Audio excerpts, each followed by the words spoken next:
Air इंडियाच्या भरतीसाठी झालेल्या गर्दीवरून विरोधकांनी सरकारला घेरलाय। 16 जुलै रोजी एअर इंडियाच्या भरतीसाठी मुंबईमध्ये 25,000 तरुणांनी गर्दी केली होती। त्यावेळी नेमकं काय घडलं पाहूया हा स्पेशल रिपोर्ट।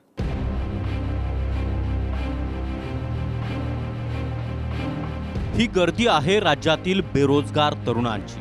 हाताला काम नसल्यामुळे भर पावसात तरुणांनी एअर इंडियाच्या भरतीसाठी मुंबई विमानतळावर 16 जुलैला केलेली ही गर्दी।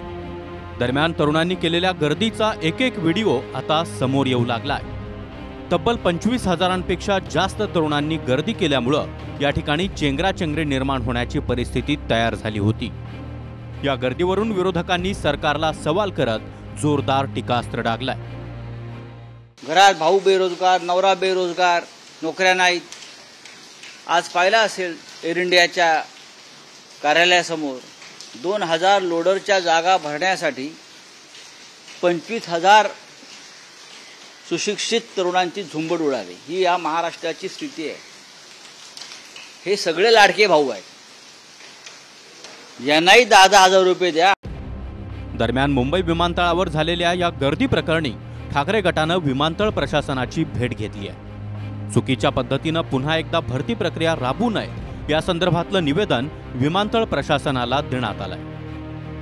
16 जुलैला air India airport service limited कंपनीनं लोडर स्टाफच्या 2216 जागांसाठी मुलाखती आयोजित केल्या होत्या।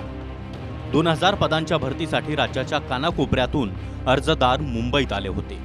या भरतीसाठी राज्यभरातून 25,000पेक्षा जास्त तरुणांनी गर्दी केली होती। परिस्थिती नियंत्रणाबाहेर जात असल्याचं पाहत एअर इंडिया व्यवस्थापनानं अर्जदारांकडून त्यांचा बायोडाटा जमा करून घेतला। बायोडाटा जमा करून नंतर संपर्क करू असं एअर इंडिया व्यवस्थापनाकडून भरतीसाठी आलेल्या तरुणांना सांगण्यात आलं। दरम्यान 11 जुलै रोजी देखील गुजरातच्या भरूचमधील असाच एक व्हिडिओ राहुल गांधी यांनी ट्विट केला होता। खासगी हॉटेलमध्ये नोकर भरतीसाठी तरुणांनी मोठ्या प्रमाणावर गर्दी केली होती। या गर्दीमुळे तरुणांमध्ये ढकलाढकली झाली।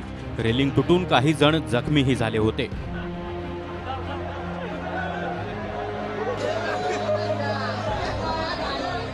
एअर इंडियाच्या भरतीसाठी 25,000 तरुण मुंबईत आले होते। दरम्यान या भरतीसाठी एअर इंडियाकडून कोणतंही नियोजन करण्यात आलं नव्हतं।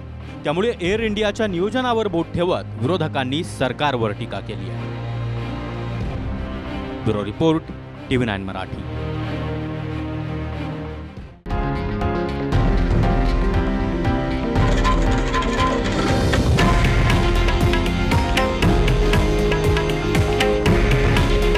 हे आहे देशातील नंबर 1 न्यूज नेटवर्क आणि आपण पाहत आहात TV9 मराठी।